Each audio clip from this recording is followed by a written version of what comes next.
What if the Sumerian gods were survivors of a dead civilization? You arrive at a room of silence. You stand among dust and clay and the low, cool hum of stone. I will guide you. I will read the records with you. Slowly, tell me where you are now and what time it is. Stay with the stillness. Subscribe if you choose to linger. Mark this engagement as a small ritual. We will not hurry. We will unfold in careful measure. We will let fragments speak in their own tempo, and we will listen to the pauses between them. What is assumed is rarely examined. So often, a worn piece of clay is imagined as a vessel of order, an artifact meant only for guiding ritual aligned, obedient to the heavens above. It is easy to think the astronomers worked in lockstep with the sky, their tablets precise mirrors of a living cosmos, sacred and cyclical, translating the patterns overhead into the rhythms of prayer and procession. The notion lingers, unchallenged, that such records hold inside them only a seamless coordination between the scribe's marks and the arc of the stars. Over time, that belief has become the quiet scaffolding supporting all other interpretations. It sits at the heart of memory, resting undisturbed. Then, attention shifts, not with a thunderclap, but with the slow turning of a page. The familiar tablets are examined anew.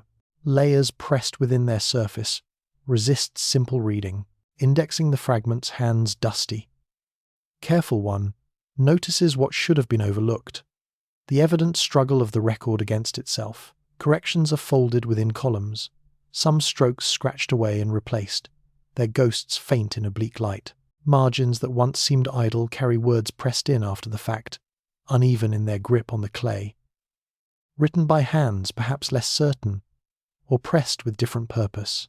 Columns lean against one another, epochs awkwardly tethered, their widths unmatching, their calendars crossing, speaking to alignments not of this sky, nor easily tracked by interval or solstice.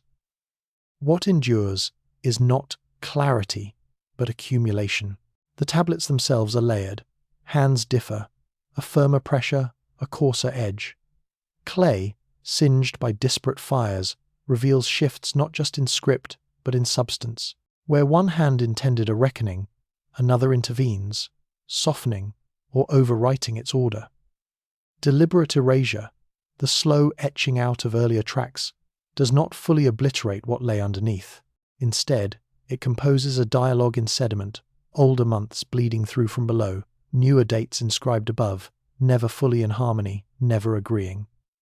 To lay out the evidence is to trace a discontinuous path. Erased columns, corrected lines, notations pressed at the margins, traces preserved, more by custom than by consistency. A repaired table bears the weight of two competing epochs. Anchors moved, then moved again. References once aligned with sun or season now drift. The connection to the observable sky is intermittently tethered, then lost, then sought again. There is a tension, as if between breath held and breath released, a sense of the record hovering at the edge of replacement, unwilling to cede itself either to continuity or to abandonment. It exists between, suspended by the labour of hands intent on keeping but forced to adapt. The months themselves falter. Names thought to correspond to annual markers fail to resolve in the cycle of rain or harvest. What is inscribed persists, yet outside the window where the world precedes the events no longer fit. A calendar inherited becomes a calendar slowly reworked, the scaffolding of memory patched, then patched again. No hand claims authority over the whole. There is only a gradual accretion of attempts, half reconciled, partially effaced. No sweeping revelation offers itself. The evidence remains, given here as it stands. Corrections layered, columns erased, notes inscribed along vanished edges. Junctions between eras are chronicled by shifts in the clay. The table is repaired, but never finalized. The months run ahead or behind their seasons, left flapping in the wind of lost ritual. The act of keeping time becomes itself a site of uncertainty, continuity, shadowed by persistent replacement. What remains is silence. Years bleed into each other, unrecorded days encased in dust. The mark of a missing anchor persists more strongly than any attempted reconciliation.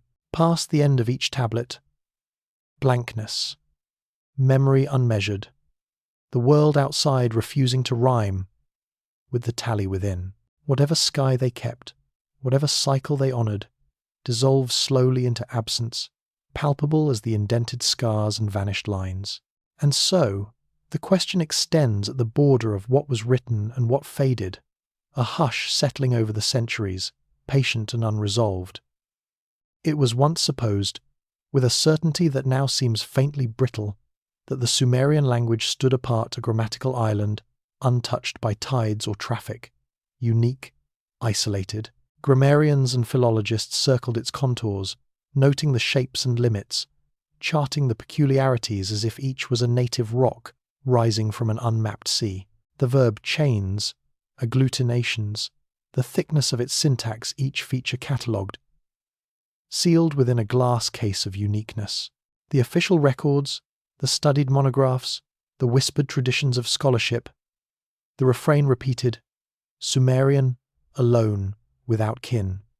Yet the tablets themselves, long silent beneath dust and time, offer another record. There is a quieter challenge concealed within the clay, hidden not in manifest opposition, but in the silent irregularities of everyday inventory. The lexical inventories survive not in proclamations, but in the dutiful recitation of what must be kept and counted. Lines of administrative lists, faint impressions left by stylus pressed into cool mud, report more than rations or temple repairs. They preserve instead an undertow fugitive terms that refuse to bind themselves to the known, that evade familiar patterns, drifting at the edges of the language's grammar like debris from a vanished shore. Here, within the lists, some names resist etymology. Their sounds do not arrange themselves into the rules scholars thought secure. They cluster together, never solitary, often tethered to tasks rather than abstract concepts. The words do not yield to the tools of comparative method, two names for the same spade, two glyphs for the same canal. A title slides subtly between a thing and a deed, noun and verb interchanging without warning or guide. In the inventories and ritual formulae, the pattern emerges not once, but in repetition, across cities, across hands, across generations of scribes who wrote with practiced care but without explanation, embedded on the same tablets as barleys and bushels. As repairs and rationings, no special mark set them apart. There is a kind of neutrality to the clay. The alternations are not signalled, not annotated. They are simply recorded. The observer's eye is drawn not by declaration, but by the small inconsistencies, inconsistent phonetic spellings, paired words where one would suffice, forms that shift just beyond the margin of standardization. Even the passage of time is registered here, in the way that names settle into orthographic convention or resist it, their uncertain shapes recurring long after rules have hardened elsewhere. To examine the tablets is to become a kind of silent witness. One sees the fossil trails of other tongues, embedded in the routine particulars of administration. Lexemes without Sumerian pedigree substratal, unnamed, resisting origin travel unremarked through centuries of documentation. The stylus repeats them as easily as any other term. The ritual words, formally intoned but semantically opaque, endure not because they are understood, but because they are needed. Sometimes, the clay preserves variant spellings, the same tool labelled today with one sign, tomorrow with another, as if the name is still in motion, shifting quietly beneath the official speech. The lists reconcile the difference only by recording them both. The observer catalogues, measures, inventories. Scholars register what does not fit, noting a term for which no Sumerian root can be found, a place name whose sound drifts outside known patterns. There is no gloss offered. No etymological footnote appears where it is most wanted. The evidence accumulates, resisting closure. The record is explicit, but the meaning elusive. These words have outlasted any obvious context, their origins compressed into the accumulated silt of language, darker for having survived. There is a tension here, not voiced but present in the writing itself, a suggestion that language collects sediment, that living speech can carry the weight of words not its own. Each alternation, Each inconsistent form announces the survival of something older, half-buried, retained out of habit or necessity even as its source erodes from memory. Names for things, places, powers fixed in the tablets, unmoored from their beginning, remain to mark a presence that is no longer seen, only registered as residue. But the archive remains quiet. The tablets record what was required: rations, tools, names, repairs. Between the impressions, silence gathers. The clay cools, the stylus is set aside, and meaning drifts, never fully aligned with the signs themselves. In these lists, the layers of speech are preserved, fossilized, capable of remembrance but not of disclosure. One stands before the archive, sifting evidence, noting the absences, feeling the resonance of words that are present but not wholly at home. Not by what is explained, but by what persists. The record grows quieter, the gaps more evident. They accumulate, layer upon layer, bearing witness to languages that moved through Sumerian, left their traces, and vanished into silence. What language did they bring with them? It begins with an expectation, quietly enduring. The cylinder seal is an anchor of identity, a passport of authority. In the lightless corners of storerooms and the hush of archival drawers, it is understood each intricate curve pressed in clay confers legitimacy, confirms origin, tells a fixed story of a careful hand, a place, a name. These seals are secure, local, sure. They line the stream of transaction and belonging, as natural as breath, as precise as a line drawn in silt. The order is familiar, the pattern is understood, the hand and the impression are assumed to match. Yet the silence does not last. It is broken not by the arrival of new reason or a surplus of certainty, but by resistance. A cluster of impressions, unremarkable in weight or size, quietly asserts its difference, spread across containers, receipts slick with the memory of hands, and a sparse group of votive plaques. These marks do not seek attention. They wait, patient, in the blind archive's repose. But their images refuse the calm certainty of the established pantheon. They do not rehearse the gods and guardians the clay expects. Instead, composite creatures peer out of hollows, forms unfixed by known mythology. Architectural motifs, too insistent to be incidental, repeat in unfamiliar arrangements, like songs caught between scales. Emblematic signs stilled into positions that speak of no local grammar gather along the curve, and then again, refusing to resolve into the known. Each new impression unsettles, not with violence but with quiet indifference to local order. Each fragment is given over to the necessary ritual of record. Light grazes the clay, a hand angles the narrow spatula. The eye, trained for deviation, notes the depth of the incision. Some lines are shallow, as if the seal was pressed with hesitation, the curve tentative, an experiment in presence. Others bite deep, confident, secure, leaving behind shadows that persist beyond the passing of day. Curl and torque are measured with patient repetition. The angle is catalogued, the rotation noted, marks spin and stagger, never quite repeating, irregular in their order, and yet uncannily aligned. These are not accidents, nor do they perform familiarity. Each container treated, each receipt wrapped and affixed, is catalogued for its body. The density of the clay, the granularity, the hue, the memory of the fire that hardened it lingers, faint and inescapable. In the register, the sequence of impressions, their positions on the vessel, their context never assuming, never presuming more than what the eye can record. The votive plaques stand apart, their size betraying neither dominance nor subservience. They carry the impressions as if the image bears a weight the clay cannot name. The process is slow, deliberate, without haste. The observer's breath is soft, almost held, as though any noise would dislodge the half-formed meaning from the dust. There is no narrative. The archive does not offer explanation or comfort. The images cluster without sequence or voice. crossing each other's paths but never speaking a language that the record understands. The composite creatures turn on the axis of their own invention, neither animal nor myth reclaimed. The motifs hover on the threshold of interpretation, architectural shapes refusing both enclosure and revelation, a liminal pattern, poised but never settling, softened by centuries of slow erosion and the cool indifference of unknowing eyes. The emblematic signs maintain their secret, their sequence repeating without translation, neither revealing a cipher nor yielding to interpretation. They line up, turn slightly, disperse. Then, as the clay spins under careful fingers, they recombine into another silence, another question held in material form. The seal wavers between two meanings. There is the longing for local certainty, the seal as a marker of belonging, of transaction and presence.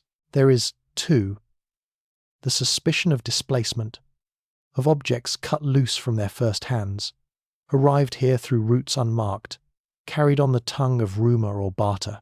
The seal is at once an anchor and adrift, a relic transported, distantly resonant, darkening the margin between origin and arrival. The clay remembers little. The archive remembers less. The uncertainty accumulates, dust on dust. The process of listing, cataloguing, measuring each activity performed in slow loops, each detail inscribed and returned, does not comfort, does not close the gap. Silence reigns in the archive once the ritual recording is complete.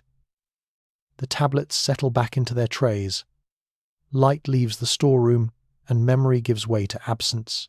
The images remain, unused, not called upon, waiting in shadow as if for a hand that will never return. There is no closure, only the low pulse of repetition.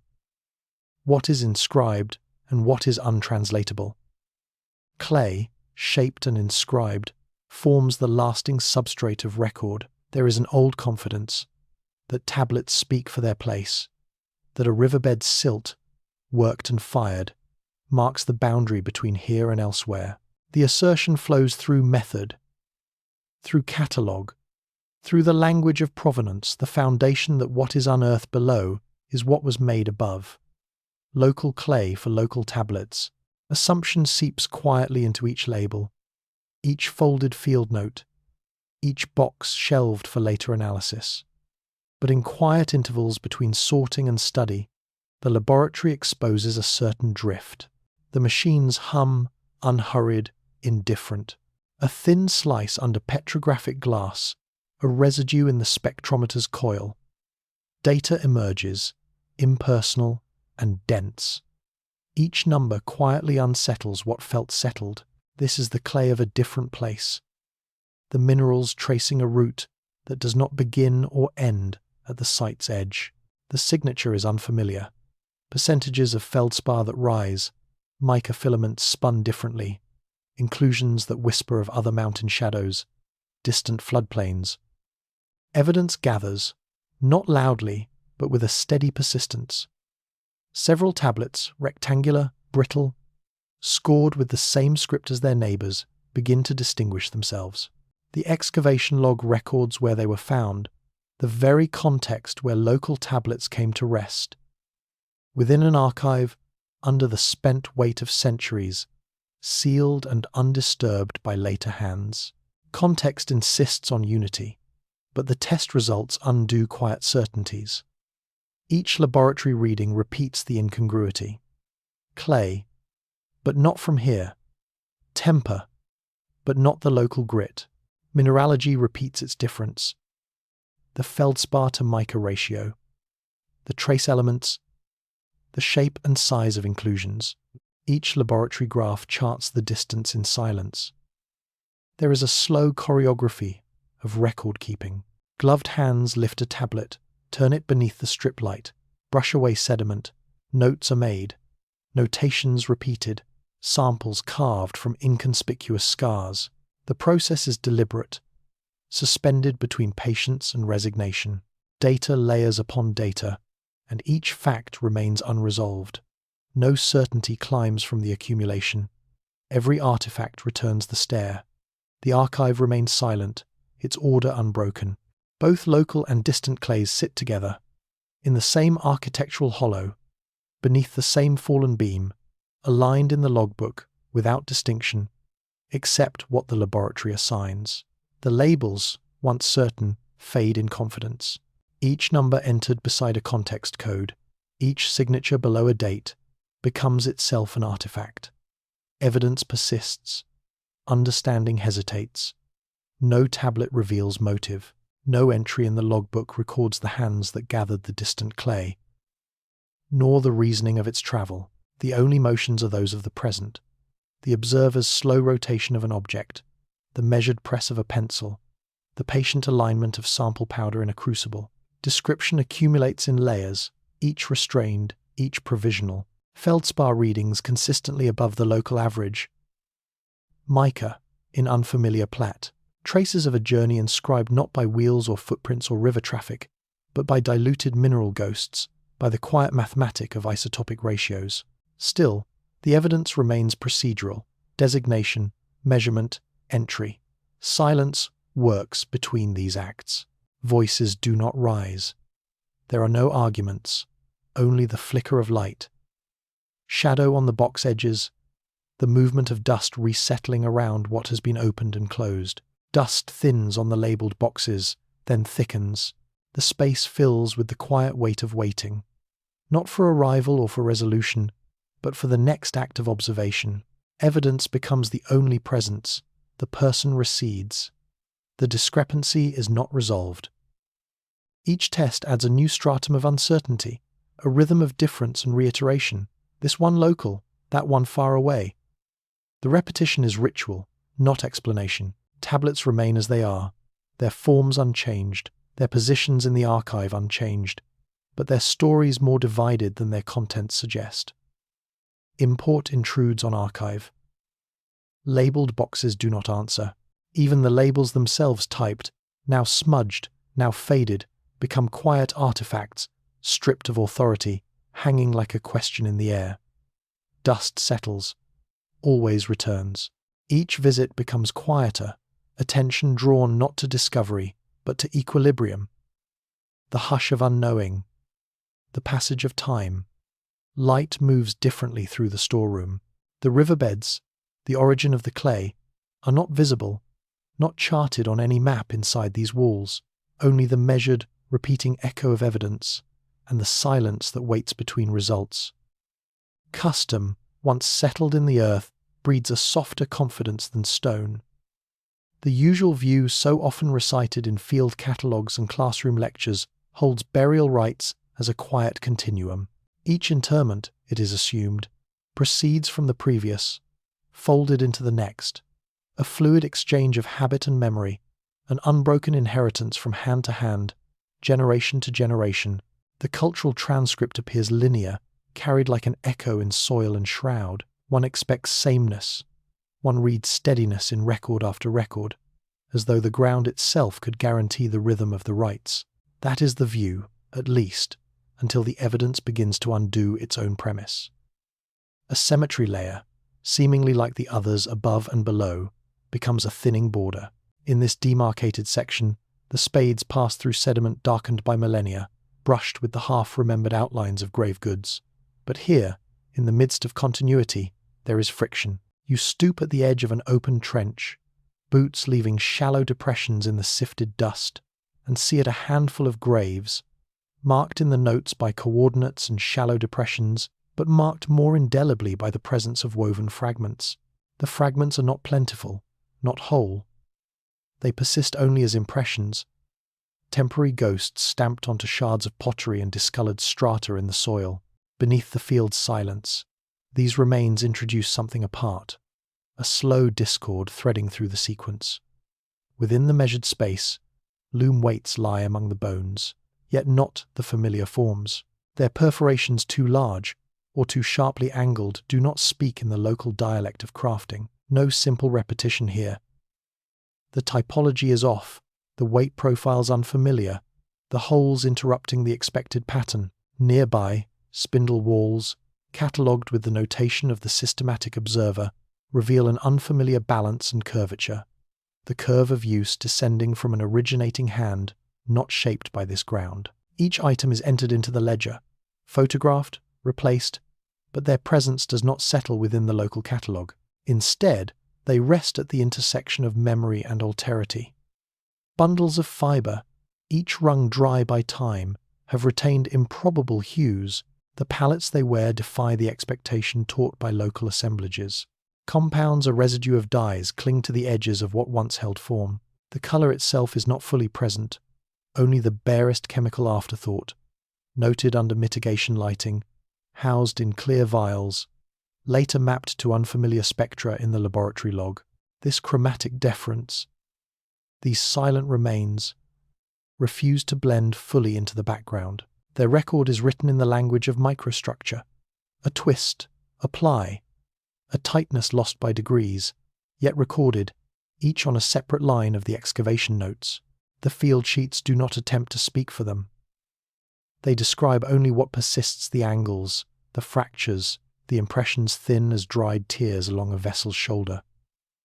They mouse along the limits of observation, leaving only their negatives: thin, disintegrated traces, differential stains, the suggestion of warps pressed into clay in a moment before burial returned them to silence. In such residues, the record keeper finds no steady voice. The description accumulates hesitantly. Micrographs of cross-section, a log of thread count, a sketch of a fragment's edge, margin ambiguous, content uncertain. An inventory of presence, more than proof. These are not artifacts to be held, they are impressions and absence, residue and memory. The woven forms hover between existence and loss, stitched by evidence into the narrative, yet always dissolving, always resisting closure. Attention lingers upon the question of practice, the division between funerary continuity and the interruption of imported hands.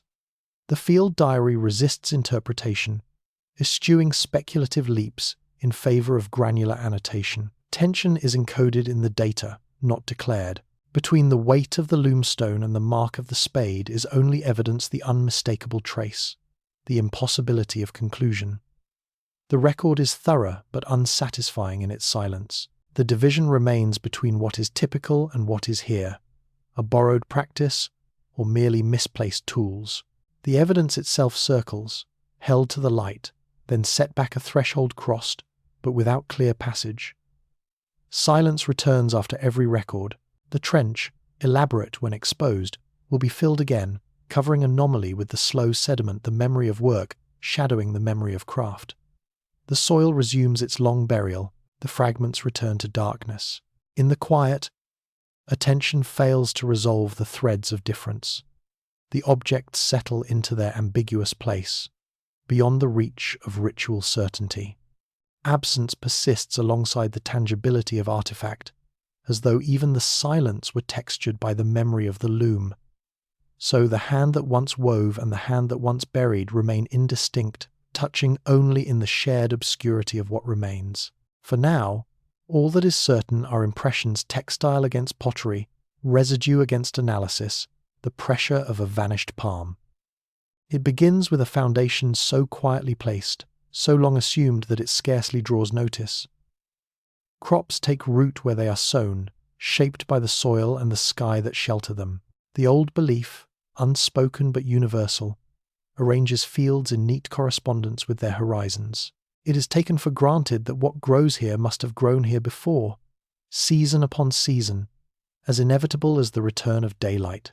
Variations are expected, yes, but they nestle safely inside the boundaries of place. All assemblages are local.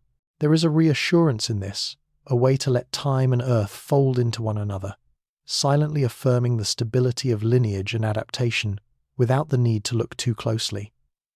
A fracture appears, a disturbance not of violence but of evidence, a slow, unhurried unravelling of the belief that all things grow out of their own ground. In one such instance, nearly hidden from the eyes that pass over stones and earth, is a sealed storage pit.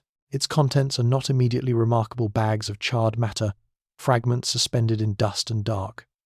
Only through the patient work of flotation are the outlines of a different narrative coaxed into view. The seeds, blackened but substantial, rise to the surface of water and expectation. They resist easy classification. The record keeper's never fully present, always just outside the direct gaze catalogue. Their hands move quietly across screens and paper, marking dimensions, making note of minutiae that will outlast any single observer. Morphological traits are measured again and again. Grains are studied not as food, but as quiet messages left in the language of shape and construction. Some are elongated in ways not known to the region's usual harvest. Tester thickness offers unfamiliar profiles.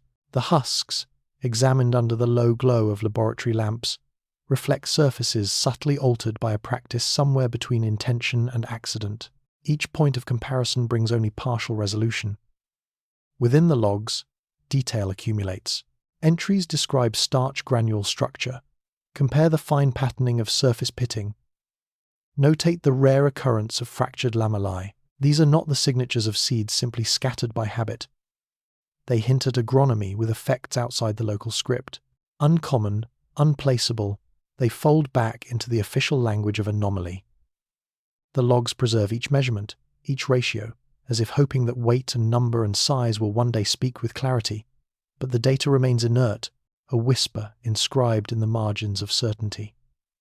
The seeds themselves are catalogued with a care that verges on reverence, as if mere handling might erase the questions they contain.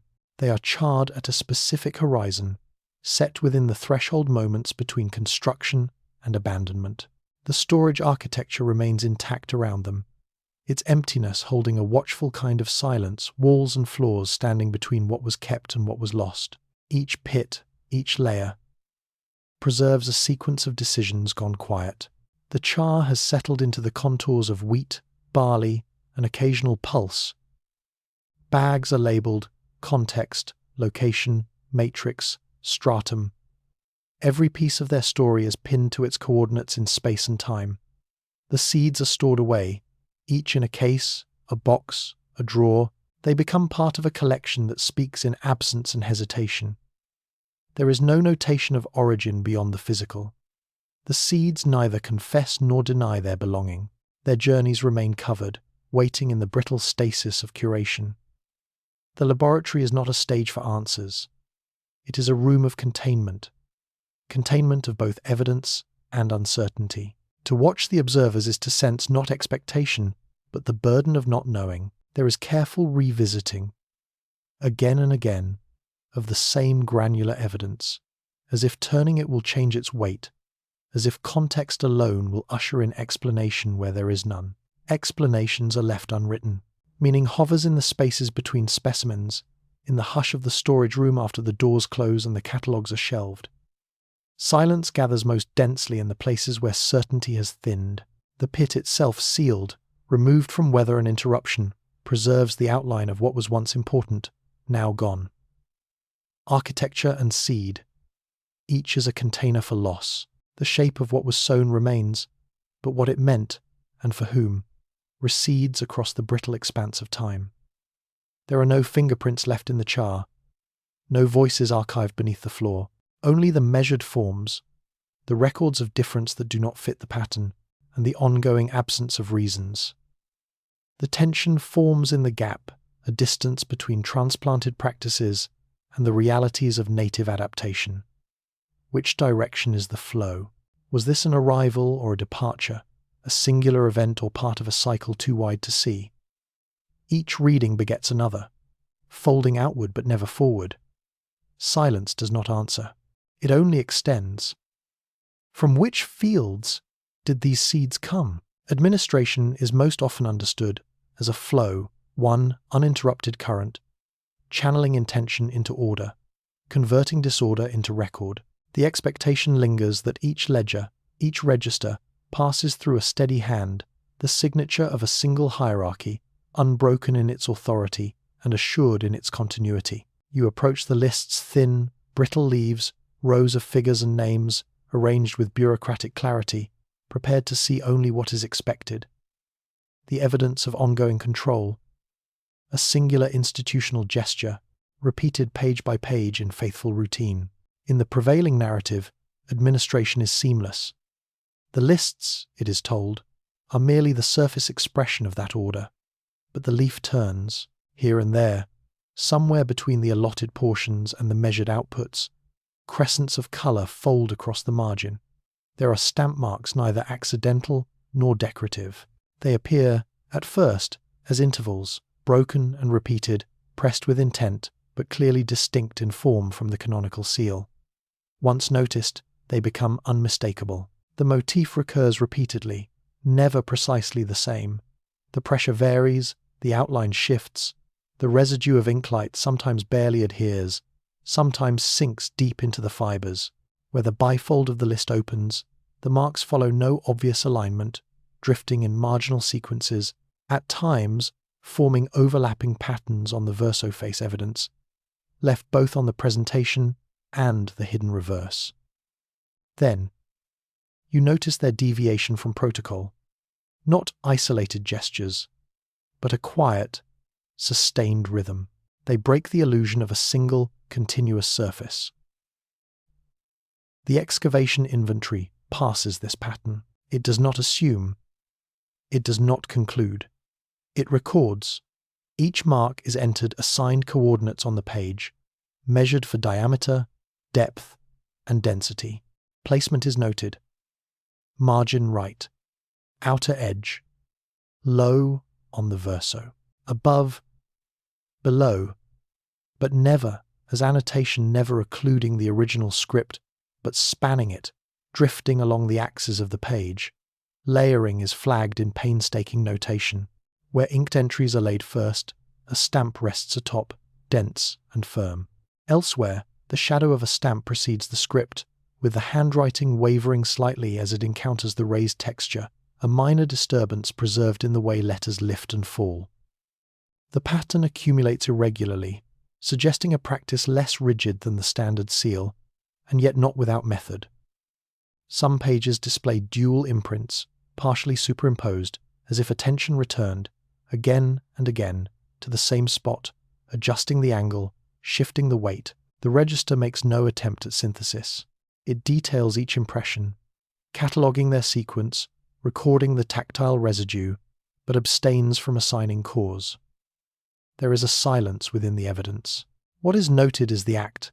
The paper receives the stamp, and receives it again, in another hand, at another hour, perhaps in another room. The marks accumulate, sometimes faint and bruised, almost erased by time, sometimes newly vivid, their pigment untouched by the slow attrition of air and dust. They do not overwrite the original list. They exist alongside, testifying to another process, one that shadows the administrative gesture but does not seek to replace it. The stamps reaffirm, but in their difference, they also disturb. The list is not, it seems, merely written once and then done. Its authority is not fixed at a point, but is revisited, restated over and over, in a rhythm that is never fully explained. The stamped impressions complicate the story the lists might otherwise tell. It is difficult to say how much of this is the work of centuries, how much settled in the days after the lists were last handled, how much migrated before the last stamp fell. But the dust, too, becomes part of the archiving. It softens the boundaries, makes certain marks harder to see, others more stark by contrast. Your finger hovers above the edge, the pattern is felt before it is seen. Stamp over stamp, rhythm without voice, presence without explanation. In the muted register of the page, all that endures is the rhythm of impression, the sequence and placement, the contrast of pressure. There is no claim made by the stamped motif. The only assertion is its own existence. Authority, it seems, is written not only in ink, but in the slow accumulation of layered impressions. The tension opens here, unresolved, and almost inaudible. The lists once represented a single order, a solitary administration, seamless in its intent. Now, the secondary marks reveal a parallel, unspoken structure. Validation does not arrive as a singular affirmation. It divides, layers, interrupts, unquiet, yet never named. The stamped lists linger quietly, neither erased nor fully explained, their surfaces mute yet insistent. The air thickens with memory and uncertainty, suspended in the low light above the archive. You pause. One question, silent as the dust in the margins, endures. Which office applied these secondary marks? There is an assumption that echoes quietly through the galleries and the libraries, the storerooms and the catalogues. It hangs in the air, easy and unspoken. Clay tablets are regarded as final, each surface a fixed record, lines drawn once, left to harden in air and time. Words held still, compressed in the mute certainty of baked earth. The authority of a tablet lies in this stillness evidence, seemingly set beyond doubt. Across generations, scholars placed trust in these boundaries of text, the surface holding what was intended, a single testimony of mark upon matter. And yet, not all surfaces declare what lies beneath. The eye passes over the cradled tablets, untroubled by the faint undulations that slip between shadow and gloss. But under the angled sweep of raking light, where the illumination is neither direct nor generous, resistance appears not as a sudden revelation, but as a slow surfacing of histories half concealed. Layer after layer, shallow incisions emerge on the clay, ghosting beneath the newer. There are places where lines hesitate, where the tool's pressure is uneven, where something beneath resists the present inscription. Earlier shapes, scraped just shy of oblivion, faint ridges filled with traces of added clay, whisper through the veneer of the final text. The surface is not, and never was, quite singular. In grooves left slightly deeper, the imprints of earlier hands linger shapes, neither fully erased nor truly retained. Where the clay has been smoothed, there remains an unevenness, a slight swelling that disrupts any illusion of a virgin surface. Sometimes linear impressions cross at angles unlikely for the present scribe. Sometimes there are subtle traces of different stylus depths shifting beneath the topmost register. The evidence accumulates slowly, each fragment requiring patient attention.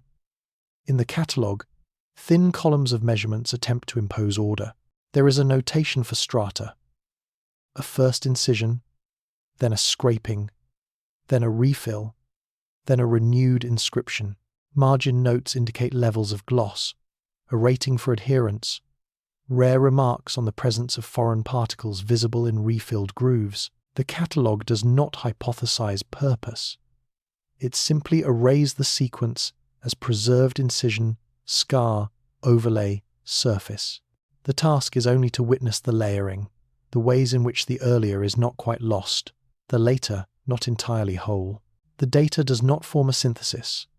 It accumulates, set down beside itself like sediment, resisting conclusion. Administrative and ritual tablets alike display these uncertain histories. In bureaucratic fragments, the overwritten records do not declare themselves.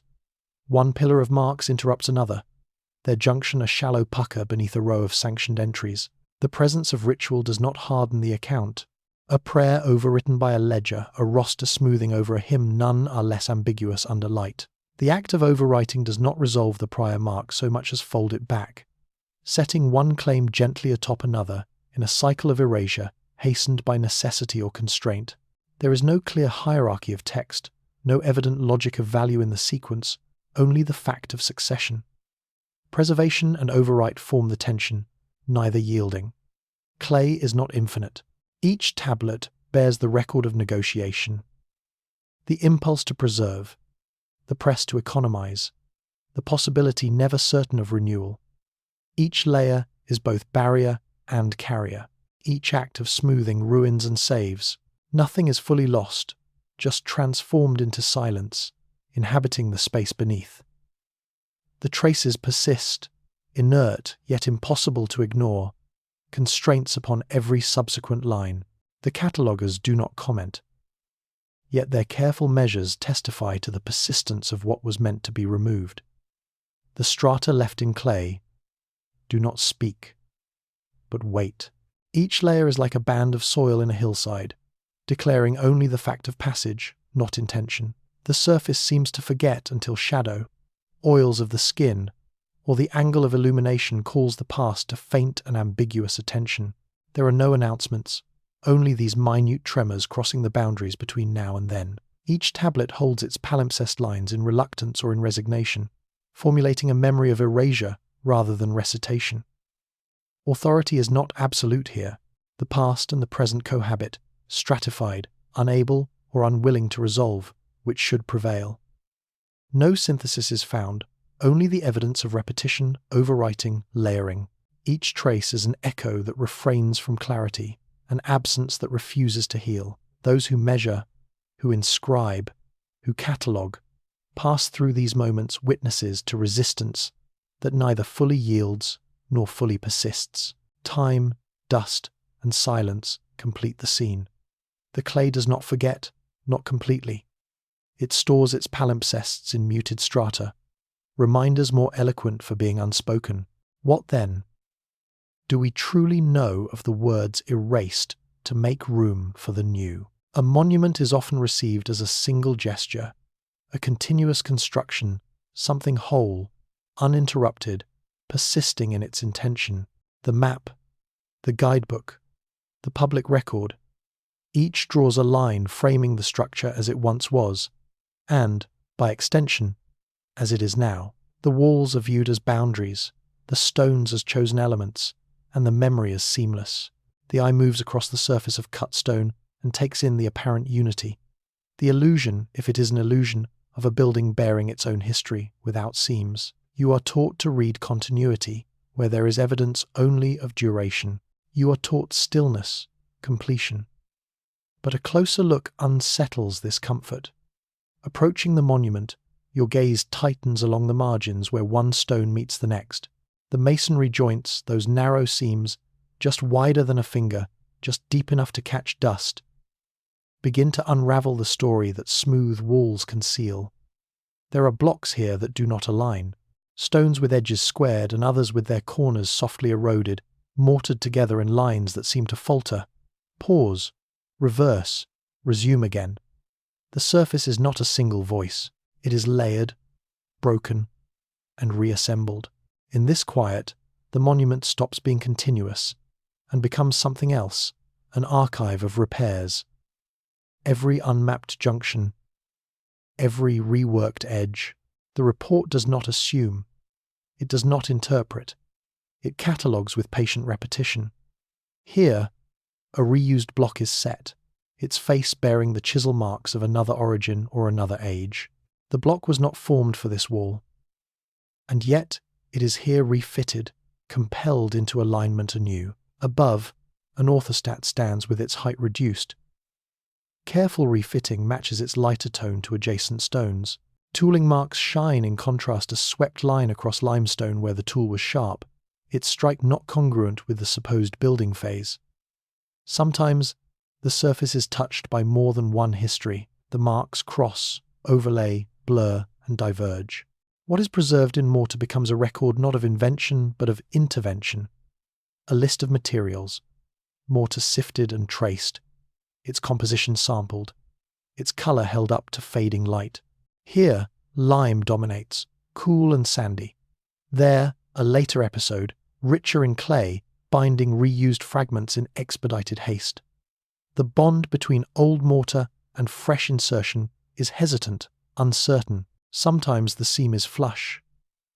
Sometimes it sinks into a shadow, a thin line of absence where two intentions did not quite meet, evidence of the impossibility of restoration without remainder. The jointing techniques betray order and disorder, each chapter layered across the last but never truly overwriting it. The old line is visible beneath, a persistent ghost. Where the orthostat rests out of true, a wedge correction is noted. The surface smoothed, the fill compressed. The wall, rebuilt, documents its own survival in the language of these joints, shadows of collapse trailing just behind each recovery. Sketches capture the progression, the first disruption, the method of removal, the measured gap, the chosen stones selected for return. Photographs mitigate the silence between what the present registers and what the record recalls. Still, there are stones whose history is not recoverable, repairs whose intention cannot be named. There is restraint in the documentation. Nothing is declared. Each measured drawing is a fragment of something that cannot be completed. The evidence is all that stands between ruination and fantasy. You walk the boundary, tracing mortar seams with the tip of a pencil, logging every difference in grain, every hairline fracture sealed and resealed. The work stops short of closure. Walls, once fallen or threatened, now stand again in the record, not as monuments to their own endurance, but as palimpsests of salvage, objects maintained in tension. Collapse and reuse are not opposites. They are phases, joined awkwardly in the fabric of stone and lime. Salvage is not a neutral act. The decision to reuse, to refit, to recognize the worth of one block and not another, these choices are lost to the silence in the archive. Yet the marks remain, indelible where the chisel bit deeper, ambiguous where the surface has worn smooth. Absence is its own testimony. The walls rise not by inevitability, but by an accumulation of hands, each intent hidden, each intervention partial and provisional. In the measured sketches, in the sample bags, in the catalogue of refitted stones, there is only the memory of repair, a memory without a narrator. The walls do not explain themselves. You note, you measure, you preserve. All that is left is the shape of intervention, the gestures of rebuilding, the persistence of the seam. Between ruin and restoration is a pause, a threshold, quiet and unresolved where evidence waits, not for interpretation, but for recognition. The record is the monument now, and the monument is record of fracture. The surfaces of painted walls, when first uncovered, are almost always assumed to mirror what was close at hand. The palette is remembered as local, familiar, drawn from quarries and soils that lie within horizon's reach. In the patient light of the excavation, a simple expectation persists. Colour is what the earth nearby will yield, and methods settle into shapes that follow worn regional patterns. These assumptions settle quietly, layer by layer, as if nothing could have unseated their certainty. The eye is trained to recognize what belongs here and what does not. Among the low heaps of broken plaster, moments pause over small, almost unnoticeable fragments that tell otherwise. It is in a pigment survey, clinical, methodical, and unemotional, that the surface certainties begin to unravel, slow and patient as dusk across eroded stone. Each fragment offers its chemistry, quietly resisting the broad brush of local narrative. What the survey reveals is not a story of local earth, but the complication of its quiet disruption. Unfamiliar mineral traces, particle forms that widen the spectrum of expectation, data that leaves its mark only in the language of reports and images. The world of conservation files, not the world that painted hands once moved through. Wall fragments from a temple complex. They are never whole walls, never a complete surface to stand before. Instead, these are small bodies of colour, removed from a larger configuration whose totality is lost. The shapes are ambiguous. Flecks, curves, a faint line, barely a gesture of what would have been continuity. Every piece is fragmentary, an interruption in the imagined sweep of decoration. Yet, even in their diminishment, they submit themselves to record. The hands that lifted them, cradled them against the measure of calipers and the lens of microscopes. What remains is the material presence, leaning into analysis with a patient silence. Within the files, each measurement is a kind of observation. Spectrometric reads mark the boundaries of elements, catalogued not by colour, but by atomic fingerprint. The pigment's binding media is isolated in thin slices for cross-examination. Stains and layers are registered in cross-section, a stratigraphy of application that quietly argues for multiple moments of making, each one seeping into the next. There is no signature left, only the logical residue of process. Even the shape and size of pigment particles are compared, contextualized not for beauty or effect, but for provenance. What chemical pathways do these hints suggest? The mineral signatures do not neatly align with the region's familiar sources. Instead, traces gesture elsewhere, towards non-local deposits, the geography of their origin left unresolved. Documentation repeats these findings with clinical composure, making no claims beyond what measurements allow. No argument rests beneath these records, only enumeration. Names and numbers, values and ratios, listed, rechecked, logged again, on paper grown thin from handling. There is no explanatory frame, only discipline and patience. The materials tell nothing of hands or intentions. They tell only of their own composition, gentled by time into partial survival. Color now is evidence, not experience. Every small fragment considers, in its silence, the boundary between what was continuous and what was introduced from elsewhere. Attention sits quietly between a surface that might have spoken in a single, local voice and the slow intrusion of distant origins mapped in the pigments themselves. Attention unremarked upon by those who kept the records, but palpable in the interrupted sweep of missing walls, in the chemistry that does not resolve into the expected. These painted shards fail to reconstruct the lost encounter with painted space. What is left is only enough to contradict the assumption of local self-sufficiency. Color here is ghostly, partial, no longer spreading broadly across the temple surface. Instead, evidence marks absence more keenly than presence. Where the wall once had breadth, there is now only the shard. Where color once declared itself openly, there is instead the hesitant echo of mineral, chemical measurement. To stand before these fragments, to observe the reports, is to approach a boundary between what was made manifest in painted light and what survives now as a cold catalogue of traces. The act of looking is arrested before explanation. The moment before synthesis stretches elastic, uncertain while the question lingers, quiet and insistent, resisting conclusion. There is only quiet record and interrupted evidence, and the world of the lost composition remains far away, unrecoverable, its horizon forever unjoined to this moment of observation. From which deposits were these hues taken? There is a certainty in radiocarbon, or so it seems at first. The established belief stands with quiet conviction. Charcoal, measured, sequenced, set into orderly time. Each blackened fragment a fixed coordinate, each calculation a promise of linearity. In the field, this expectation arrives beneath layers of ash and dust, threading its calm authority through the record. Before the lab, before the printed sheets, before the analyses, there is simply a hearth, a thin lens of darkness in the earth. Charcoal rests mute in its context, a passive register for some past combustion. The discipline leans in, seeking an unbroken chain. Fire, deposition, preservation, discovery, analysis, date. Sequence is reassurance. Sequence promises clarity. Sequence sketches the outline of occupation, abandonment, return, and loss. But the evidence moves otherwise. Charcoal is submitted small, brittle, sealed within the matrix of hearths, found layered one above another, pressed in silence between dropped floors and scattered refuse. Samples handled with caution, labelled with context numbers, interior proveniences, depth measurements. The laboratory receives them, unopened envelopes of time, each with its own stratigraphic story.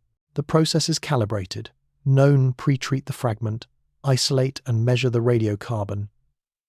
Calculate the elapsed years, compare to calibration curves. Numbers appear.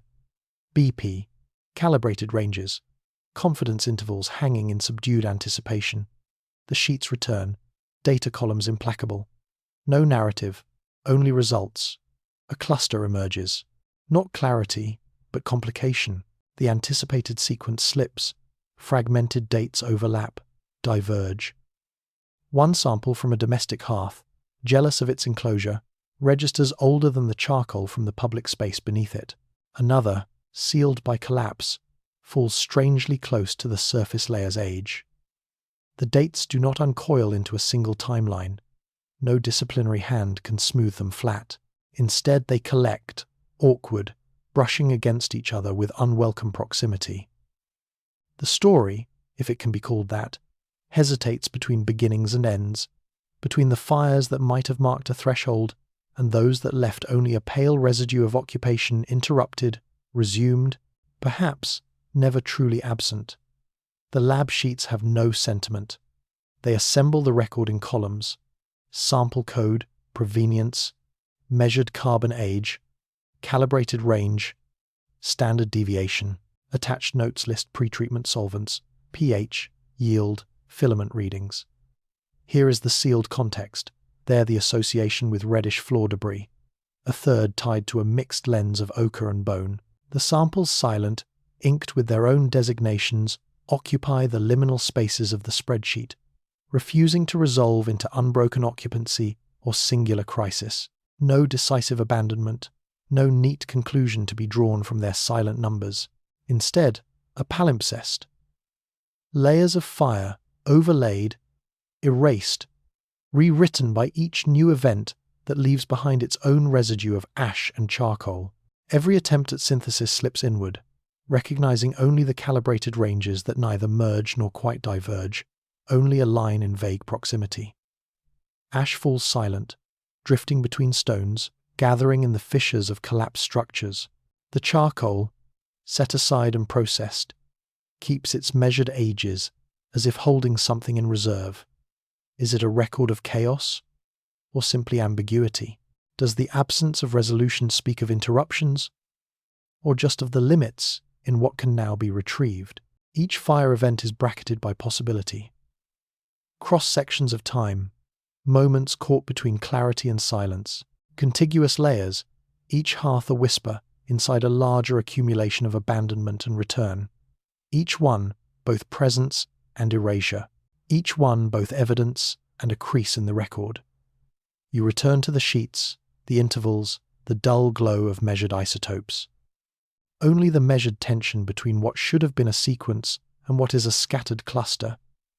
The offset is not just in the dates, but in the persistent refusal of the evidence to reduce itself to story, the silence after fire, the darkness behind each numerical interval. You look again, as though time itself might briefly clarify some sign, some coalescence. Yet the register remains stubbornly unresolved. The calibrated ranges invite you in but issue no invitation to certainty. Fires flared, burned, faded. Now only age is measured, and even that is uncertain. The evidence does not surrender its absolutes, and each smudge of charcoal, once singular in its own combustion, is now subsumed into overlapping, recalcitrant time. You descend again, sifting through stratigraphy, measuring the interval between absence and presence, knowing only the residue of what endures and the hush that accompanies measurement. Which fires are the ones that changed everything? Rivers are often described as slow and ceaseless architects. Over centuries, the narrative holds, they gnaw at stone and build banks, their waters rearranging landscapes with patience that makes human effort seem abrupt and inconsequential. The story prefers a calm continuity, a measured unfolding of Earth's quiet intent. Water, unhurried, is credited with the leisure of centuries, grains of sand moved by invisible hands, deltas swelling imperceptibly across generations. This, you are told, is the work of rivers, gradual, inevitable, written in geologic time. A different kind of record lies hidden beneath the surface, understated in its resistance. The coring of ancient channels draws out a forgotten narrative, lodged in layers of silt and clay, not a chronicle of unbroken calm, but a film strip marked by sudden transitions, abrupt endings, and beginnings stacked in close, mute proximity. As the probe is placed, the surface parting to admit a slender witness. There is no wind, only the faint hush of observation. Each penetration, each sealed sample, brings up more than soil. Sediment cores, dissected and measured in the patient half-light of the lab, refuse neat summaries. The long cylinders cool, damp, unhurried yawn, with sequences that do not coincide with the anticipated script. You observe the stratigraphy. Layers pressed close, brown yielding to grey, silt veined with clay, and here, caught on a horizon, the texture sharpens. What had been fine now coarsens.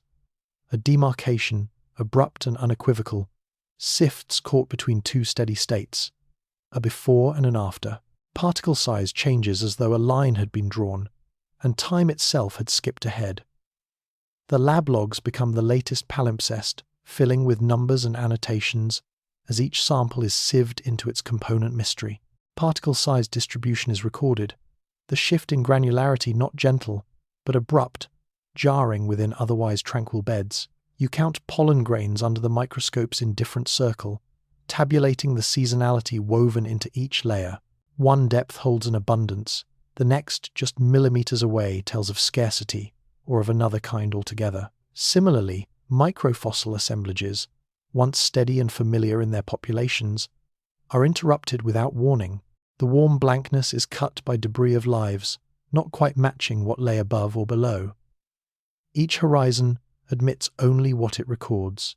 The dates are relative, the depths marked by gentle pencil, each transition rendered significant by its refusal to reconcile with what came before. There is a tension between what the river ought to have done and what it has, in quiet, reluctant layers, left behind. There is no single cause asserted. No voice rises to explain the shift, not yours, nor the river's. Only the evidence accrues, mute yet insistent. Here, in this cylinder, change is not drawn out, but pressed against silence in a single, narrow boundary. You hesitate before the void that follows each abrupt shift. The absence of intermediary grain sizes, the lost interval where pollen does not settle, where faunal records fragment and falter. The records you consult are not tales, but archives of what remains when meaning fails to bridge the gap. Your hand traces the change, but your mind stalls at the unaccounted leap. No testimony, no narrative bridges the instant. Only the record persists. You leave the boundary unadorned, the transition marked without flourish. A silence evident even among the meticulous notes. The world above was changing, perhaps, but the river's bed records only fact. A before, an after, and nothing between. Repeatedly, you return to the core, turning it under the lights, searching its surface for hints missed before. The silt's memory is not perfect, but it is complete in its own way. Microfossils, calcified and hollow, persist where bones do not. They form no narrative on their own, only suggestion. You catalogue, you number, and the log fills with detail. Each entry another attempt to fix the interval, restrain the slip from continuity into rupture. In the archive, shelves grow heavy, lined with cores left in their sheath, each a cylinder of refusal, a length of earth unable or unwilling to speak more than it does. The channels mapped and remapped, the charts annotated in blue and graphite, offer coordinates without assurance. There is no authority claimed, only stewardship. Keeper of depth, reader of transition, observer of horizons. The river is both subject and witness, its memory held in deviations more than sustained flow. Every abrupt layer is a stopped clock, a record of stoppage nested inside the longue durée. The river's silence is not the absence of change, but the record of its unwillingness to explain. You pause, the data unresolved, the implication threading itself through your attempt at understanding. Each measured jump, each stilled horizon, is enough to unwind certainty, to hold time taut between one state and the next. Silt carries the suggestion, clay encloses contradiction, and the coarse, silent, heavy asks with unnerving patience. A place name is meant to endure. Stone cut to carry syllables across centuries, scripts repeating the shapes of syllables in measured lines. Historians, following these grooves, trace a certain geography of certainty. A name affixed to a location, a coordinate resolved through routine and tradition. The map invites allegiance to rootedness. Names hold fast, or so it appears, pinning human memory to fixed ground. This is the comfort. To think of place names as stable signposts, as the true north of the archival compass, as belonging. But confidence trembles under the touch of the record's shadow. The lists begin, methodical, preserved by steady hands over brittle pages, tablets scored with the marks of a disappearing tongue. Here, some names fail their assignment aligned with no known landscape, belonging to no town the earth now holds. They cluster at the edges of what can be matched, appearing as shadow imprints of somewhere, uncertain if ever wholly real, or real only to those whose worlds have since quieted. In old itineraries, speech is reduced to ink, to cuneiform, to the diagonals and horizontals of script. The names persist without territory, resurfacing when the sequence seems closed. To observe these lists is to move slowly, with the patience of those who catalogue the half-remembered. Some names remain untethered, refusing the neat geometry of familiar valleys, river bends, stone ruins. Here, a line number, a reference so specific it creates the illusion of certainty. There, a column break, an emptiness into which the name slips, as if to mark a threshold between memory and forgetting. Cross-references marshal these orphaned names from one inscription to another. With each appearance, traces meet dust, not confirming, not denying, simply marking a shape in the data. The record keepers do not explain, only preserve, their duty as silent as the absences they catalogue. Transliteration complicates every attempt at resolution. Across scripts, a single name may split into variant spellings, syllables stretched or compressed by the customs of a new tongue. The name migrates, alters its contours, its vowels stone-heavy in one document, light and diminishing in another. The evidence is always fragmentary, even in its precision. A name flanked by uncertain coordinates, a marginalia that nods toward a vanished marker or a guessed-at border. The documentation is relentless, page after page, line by enumerated line. Precision jostles with silence. The name is placed, then displaced, found near a crossroads in one text, over water, or against an unlocated hillside in the next. The positional notes hover as if wishing to anchor, yet never quite resolving the name's claim to substance. The archivist's hand passing over the columns is a gesture of both hope and resignation. There is no story to follow, no why, only this preservation. A name recorded, then transformed, then returned, scatterplot traces with the density of memory and the elusiveness of fog. Blank spaces stretch between category and description, between a remembered sound and the absence of land to echo it. A name repeated with variations becomes a refrain, not a conclusion. Rootedness leaches out, replaced by migration, an identity of shadows, relic more than resident. Does the evidence confirm a landscape extinguished, or one waiting to be remade by recognition? The margins thicken with uncertainty, dust cooling on the unvisited zones of each old map. The record sits in its glass case or weight under the earth, the names resting in sequence with no explanation, no invitation to assume meaning. Once, toponymy set the world in order. Now these names, crossing generations of lists and itineraries, reveal the hardness of the earth. Unwilling to speak without intermediaries, observers stand at thresholds, before and after, then and now, the steady erosion of assurance countered by the stubborn endurance of inscription. The echo of these names shudders in the gaps, a recursion of sound against stone, of ink against vanished landmarks. The silence around each entry becomes a kind of memorial, dust at rest where voices once argued or traded or worshipped. You are left in the posture of witness, not interpreter. The record withholds certainty, gestures instead toward a patience measured in centuries. To stare across these names is to stand at the edge of an ancient map, listening as silence pools in the margins, waiting for the landscape to declare itself. Each reappearance faint, mutable, resistant, is a question made palpable, documented but unresolved. Shadows lengthen, returning with each iteration, while certainty recedes softly behind archival glass. Which landscape takes shape under these older names? It is easy to imagine that words emerge as things emerge. One holds a new tool, then names it. Hands touch ore, then mark the experience with language. So persists the quiet conviction that the metallurgical lexicon unfolded organically from fields and forges, hammered out by those who stood beside the smouldering pits. Vocabulary, like molten metal, would flow along the contours of local practice, taking shape in response to what the lived world required. Such is the steady, soothing story, carried forward through time, a story that whispers of an unbroken line from use to utterance. The tablets, however, complicate the narrative. They do not protest, they merely persist. Across their clay faces, There is a silent resistance, an accumulation of words that rest uneasily, with the expectations set by practice. Technical terms curl inside the text, inscribed by a steady hand. These are words for smelting, for alloying, for the casting and shaping of metal. Lexemes suited for labour, their presence precise.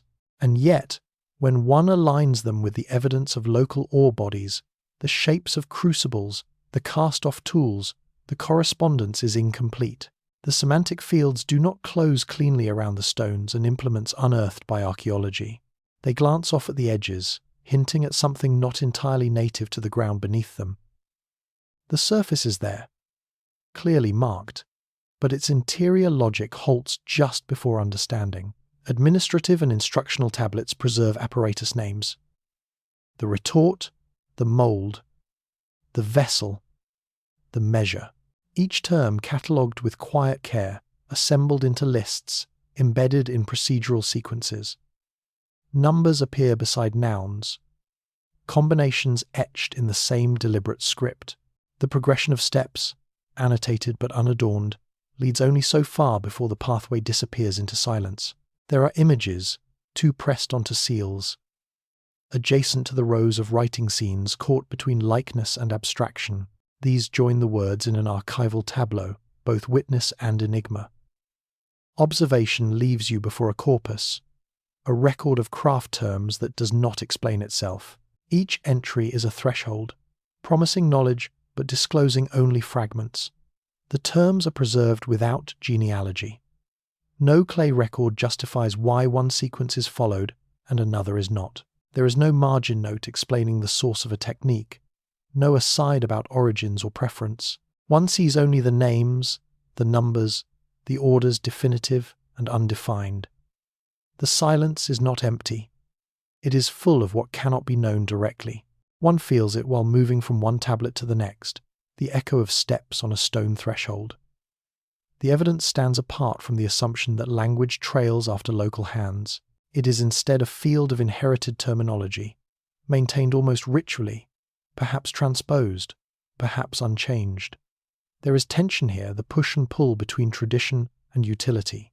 The vocabulary persists, yet the fit with known practice is partial, offset. In the space between what was recorded and what was done, uncertainty gathers. The clay records stack quietly in their places. They enumerate apparatus, count ingots, relay ritual steps. To read them now is to encounter an indexical hush, a list that leads but does not illuminate. Each lexeme is both preservation and omission. The administrative impulse is strong, but memory frays. These are not revelations but remnants, not explanations but echoes. Time moves forward and back across their surfaces. What was once practical has become archival. What was once instruction is now an inventory.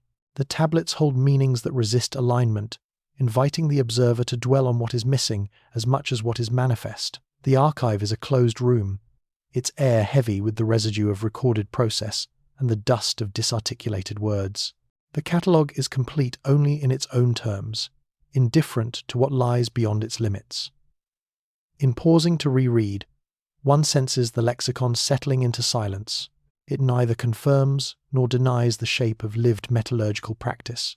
The tablets stand as a declaration of what was deemed necessary to remember, not why. Their words transmit without translation, objects of knowledge detached from their moment of making.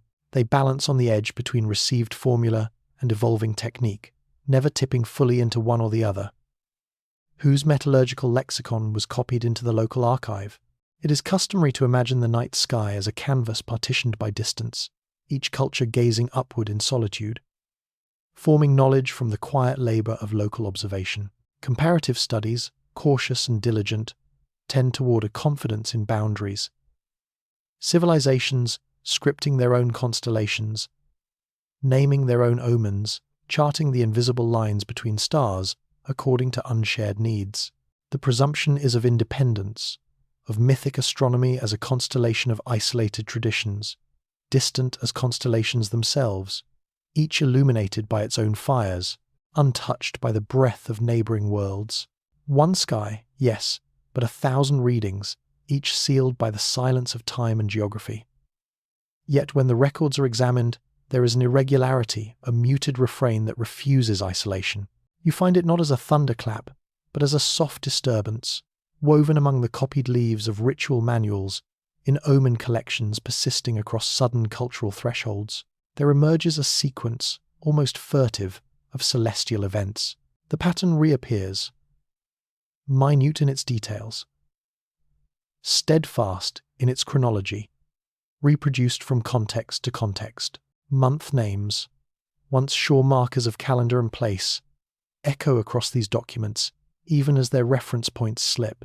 The order is preserved, seemingly indifferent to the distances that would sever memory from memory. The dates, too, slip across margins that predate the known actors, as if rooted before the rise of kings or chroniclers, before language itself wore its local accent. You turn over the folios gently. The pages are thick with dust, edges browned, ink has faded to grey, sometimes little more than a charred ghost along the lines, preserved in the hands of different scribes. Here, the label for the 6th star reappears, just as it did 3 shelves away, in a text archived under another dynasty. The calendrical notations linger in the margins, altered by a subtle calculation but never erased, never wholly diverged. Even the mistakes are replicated. A skipped entry, a gloss in the corner, a correction in a later hand. These are not the fingerprints of mere transmission. Yet what else to presume? Line after line, month after month, the sky's narrative is measured, recorded, recited. The manuals enumerate a procession, a shadow crossing a certain star, a brightness lingering past the usual month, a conjunction recited with the same 3 markers, though the landscapes beneath the sky changed. Some texts stand alone, their confidence quiet, neither defending their authorities nor decrying foreign hands. Others are burdened with marginalia, a scribe pausing to note a disagreement in temporal reckoning, a faint uncertainty about which horizon marked the beginning of the year. The evidence, presented each time with an untroubled surface, never admits its own strangeness. Phrasing, too, overlaps but fails to converge. The sky is recited with a faithfulness that resists both invention and fidelity. Some copies survive only as fragments, rescued from ruin at the edge of landslides or sifted from the floor of abandoned archives. Elsewhere, entire sequences are repeated, nearly unblemished, in a new hand scratched over battered parchment. The act of copying, silent and methodical, layers new uncertainty. Was this knowledge a shared inheritance crossing generations, or the simultaneous emergence of necessary ritual, the echo of longing beneath the surface of things? Often, your own reading is the only movement in the hush. The labour of collection is measured against the drift of calendars and the loss of voice. The chain of transmission does not illuminate intention, only the continued insistence of the sequence, the obstinacy of alignment. Over and over, the parallel passages gather in the mind, a ritual order that returns, neither explained nor fully repeated elsewhere. There is no synthesis, only the parade of similarity, the ache of nearness, almost but never fully meeting. Silence thickens in the gaps between copies, in the lines where concordant names falter and local observation fails to account for the recurring order. You place the records next to each other, the same, but not the same, traditions neither wholly invented by their hands, nor simply borrowed across the narrow sky. The written pages, when finally closed, close with a hush of their own, as if the evidence itself is not inclined toward clarity. Is this the memory of a sky once truly shared, or a mirror raised by the needs of those who watched, each in their own darkness? Calendrical practice is so often received as self-evident. A quiet concord between the turning of seasons and the structure of days, the recurrent cycles, the patient returning of light and dark, the tilt and drift of earth, all taken as the architect of temporal order and its practical responses. This view settles easily, comforting in its neatness, as though each numbered day in the ledger grew directly from observation of sun and seed, frost and blossom, filling the measured grid with world-shaped necessity. The calendar, seen like this, seems personal, immediate, wholly responsive to wind and field, as local as the hand that marks the page. And yet, the evidence does not fully submit to this account. Within certain administrative tallies, records neither grand nor notorious, but persistent fragments surface that do not align. They are anomalies by repetition. Among the usual cycles and reconciliations, there appear notations, insertions, interruptions in the anticipated rhythm. Some entries register not the closing of a month, but the appointment of extra days. Sometimes even an additional month. These are not casual marginalia. They are executed with formal, almost liturgical phrases, each differing subtly from the neighbouring counts. The presence of such notes in the accounts does not announce itself loudly, but on reading again, their cumulative oddity becomes undeniable. The established flow is marked, then broken. The calendar, so sure in date and season, hesitates for a breath, steps aside, and then proceeds. The tallies themselves are cryptic in their precision. Paper and ink here do not seek to explain, only to preserve. Columns present the transactions. Goods delivered, livestock accounted, offerings measured out, all mapped against days named and numbered. Into this system, intercalations are slipped as simple facts. They are not always highlighted but exist in the grain of the bookkeeping. Extra days are accounted for. The sums are recalculated. Lines extend fractionally longer. When viewed closely, subtle traces appear. Receipts with unfamiliar intervals, marginal corrections with alternative reckonings, notations that do not match the habitual hand. No voice emerges from the records to explain the treatment, only the diligent hand, repeating its task in the face of the ambiguous. Alongside these insertions, ritual inventories diverge from their predictable rhythms. In the same breath as the added days, inventories begin to list different objects, fewer in some places, more elaborate in others.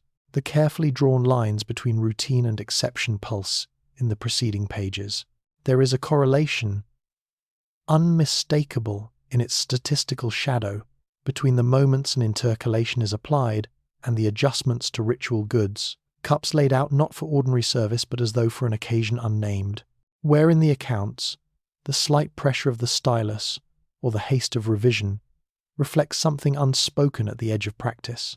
It is not liturgically described, not justified, not codified. It is only noted, like changes in the weather. Even so, evidence is not ever whole. One is left to move among the traces, columns calculated with care, cross-referenced receipts tied to events half buried in dust, margins accumulate emendations, marks of correction or accommodation, always legible but never entirely transparent. The ledgers preserve what they can, and there is no attempt at retrospect or narrative. The pattern of intercalation is presented, ritual and calendar, now braided but not explained.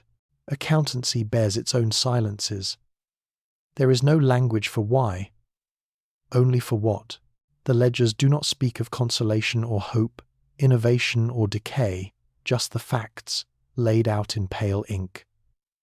Was the calendar moulded to the hour's need, adapting with each season's unpredictability, or was it rehearsed, repeated, ritualized, carried forward by script, its authority drawn not from environment, but from immemorial pattern? You stand in the presence of this ambiguity, witness to evidence that neither confirms nor relieves. Local response and ancestral ritual echo in one another, doubling and blurring, never quite resolving. The ledgers close with the same discipline that shaped their entries.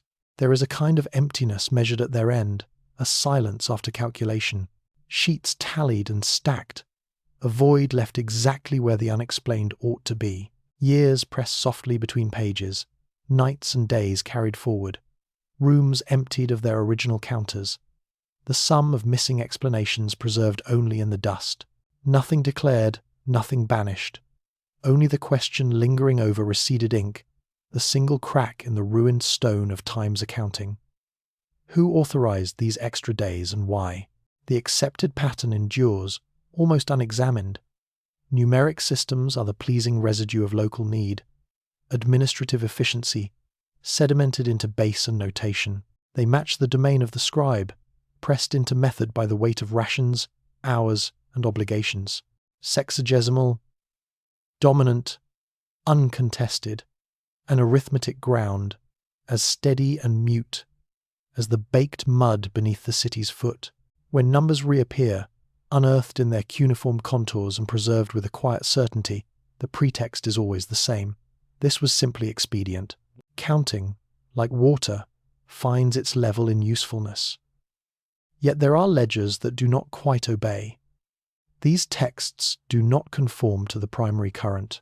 Within the brittle surface of a handful of tablets, each line an encasement of intent and order the anticipated sexagesimal regularity fractures. Where the base should remain consistent, it does not. Figures dart and shift, leaving residue of another kind of accounting. Even within single entries, conversion overtakes comfort. Counting, rather than settling, flickers with indecision.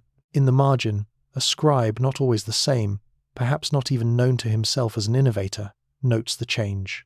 Numbers are rewritten, translated, as if the meaning swims between systems, never quite touching either shore.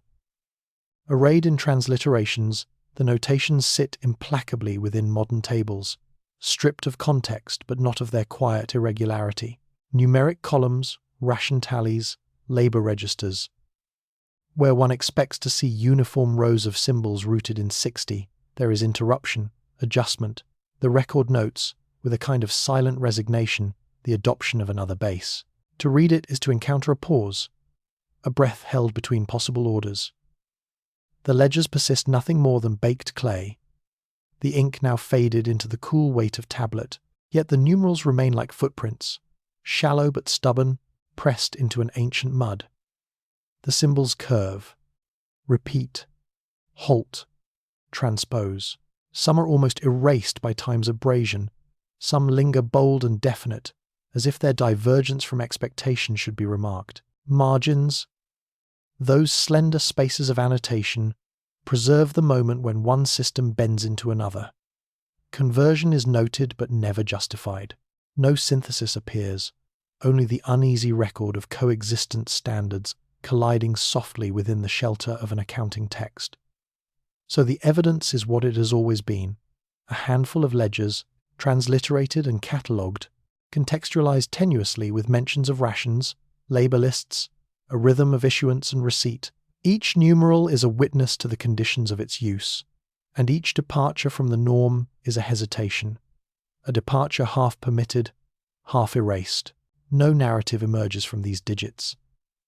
There is no resolution, no broader synthesis, to fold them into a single arithmetic order.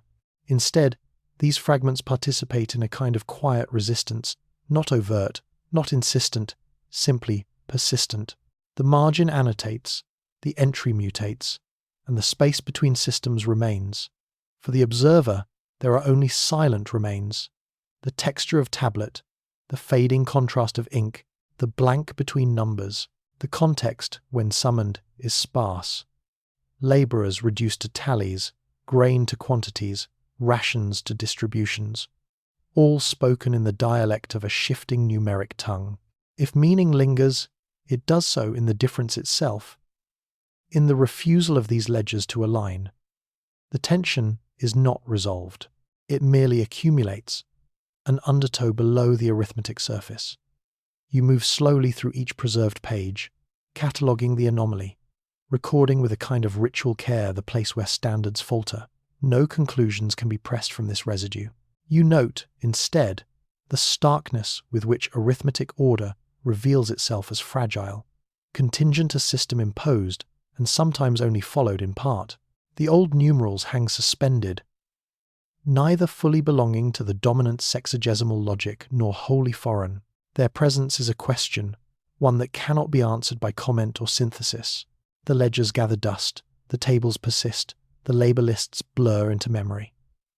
In the silence after the record, in the light that falls across the faded tablets, you are left to wonder which counting habit, lost among vanished hands, took shape in these restless numbers. Consider the landscape of floodplains as it is usually told a place of adaptation and incremental trial, Water met with response, year after year, season after season.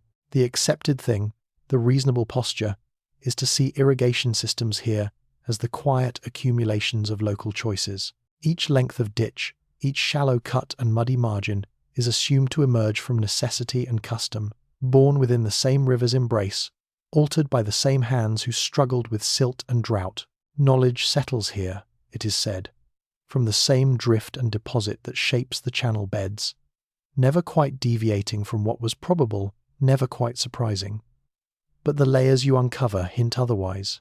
There, cut into the earth by slow, careful hands, is a section of canal not content to lie in the ordinary sequence, not the soft evidence of use, nor the faint remains of erosion and refilling, but something deliberate, a construction at odds with the inherited script. Excavation slows against this complexity. The spade lifts not only soil, but the outlines of intention.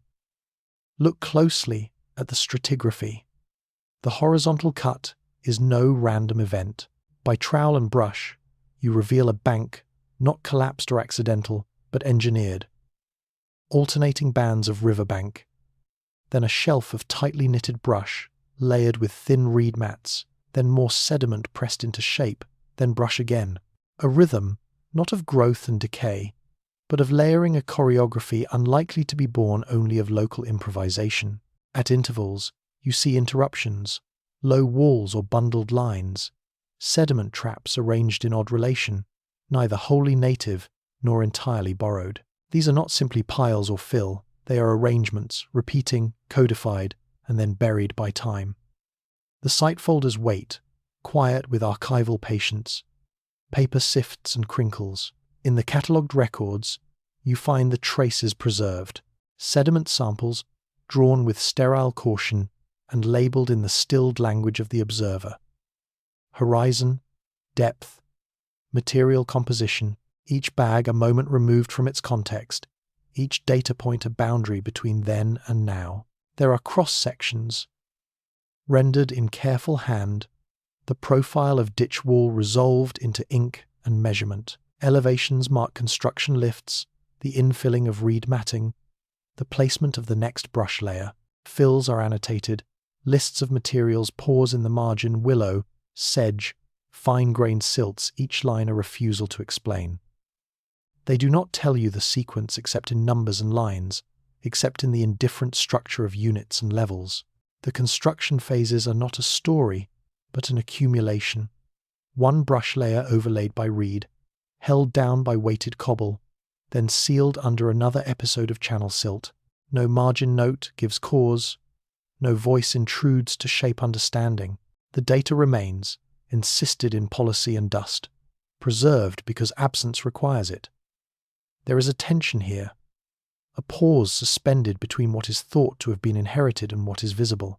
Hydraulic knowledge, the way water is coaxed, held, moved, should belong to the locality, shaped by the same hands that eat from its fields, answer to its storms. But these revetments, their repeated layering, their precision, their traps, their refusal to collapse into simplicity, resist that comfort. It is a wedge, angled, not quite admitted, not quite explained away. In dry seasons, their shapes are preserved not by water but by emptiness. A print left where water was held, a memory of action persisting after the movement has ceased. Each bank, each brush mat quietly decomposing, is the imprint of managed water, but the management itself is vanished. What is left is only the negative, the outline, the absence, the echo of careful placement and quiet erasure. You return again and again, eyes drawn to the places where layering becomes insistence. Is it possible to see inheritance reflected in each line of brush, in each fabricated edge, or does the knowledge move in other ways, abrupt, unrooted, sewn in with unfamiliar intent? The pattern speaks, but does not say. The files are complete in their incompleteness. They provide measures, fills, lengths, and thicknesses, but not an origin. The remains are sufficient to imply, never to confirm. The canal walls present their profiles, none of them offering a conclusion. The site waits, marked and preserved, silent now, except for the breeze that reveals nothing, the dust that cloaks memory rather than yields it. The only witness is the ditch, and in the end, its layers are a question pressed into the ground. From where did the engineering knowledge of these revetments come? It is tempting, almost reflexive, to see in each botanical trace a lineage of simple continuity. There is a comfort in the idea that what grows here has always grown here, that gardens persist from generation to generation, the same seeds cycling through soil and hands and seasons. The landscape, you may think, is a slow accumulation of practice, each harvest inherited from the previous, each kitchen echoing the tastes and textures of those before. Familiar fruits, common greens, mundane grains, the mind prefers a seamless thread, one that ties subsistence to place, practice to environment, roots to home. Yet in the half-light of the laboratory, and under the careful gaze of flotation, the surface of certainty does not hold. You wait, water swirling in the gentle churn of wash basins, as carbonized seeds drift upward, breaking the steady silence of sediment. Each charred husk, each fragmented cotyledon emerges with its own calm claim, a presence rescued from ash, embedded in hearth and midden, inert but not erased. They press against expectation not with loudness, but with quiet persistence. Assemblages arranged and sorted along trays betray patterns not easily reconciled with the envelope of the local environment. Some finds are familiar. Sure, the outlines of oats, the rounded fullness of lentils, the predictable silica jackets of ancient wheat, but alongside are seeds whose ecological handwriting gestures beyond the measured arc of native ground. There is a seed whose testate wall defies the local catalogue, another whose lipid residue maps onto climates much drier or much wetter than these stones recall. An edge catches the light, a surface is pitted or glossy in ways that do not belong. What makes their presence unmistakable is not abundance, but anomaly. Their signatures appear quietly in flotation samples from kitchen floors, where food was prepared, divided, discarded. These are not parade spoils, not trophies laid out with intention. Instead, they come mixed among the familiar remains, immigrant traces, embedded in the everyday. The routine gathers the unexpected, without fanfare or deliberation. The unforeseen lingers, patient but unresolved. Here, a name assigning genus and species. There, a column marking the degree of charring or the context in which each item surfaced. The lists grow with each sweep through the flotation tank, each scan under the light of a dissecting scope. Pollen grains, too, insist in their silence shapes and spines and apertures recorded on slides, resilient and enigmatic. Sometimes there is a streak of faded pigment, a hint of colour from a flower now long vanished, separated from the present by centuries of dust and shadow. In the margins of these records are notes about associated microbotanical residues, starches locked in cracks of grinding stones, phytoliths that reveal once green leaves, ghostly in form, memorized in mineral. The evidence piles gently, sheet after sheet, awaiting synthesis that never quite comes. The implicit tension grows, local diet set against the arrival and survival of the distant, the strange, the foreign. There is neither accusation nor conclusion here, only the slow build of detail, a layering of difference. A question circles, quiet and insistent, around the charred packets and pollen records. There are gardens suggested by these traces, cultivated spaces mapped not by walls or fences, but by the residue they left, a garden not visible in the contours of abandon, but suspected in the patterns of species, in the presence of what should not be, yet stubbornly is. The environmental envelope, the expected completeness of local flora, threads thin in places, torn by the evidence of translocated horticulture. Some species whisper of distant riverbanks, of semi-tropical groves, of mountainsides, a world away.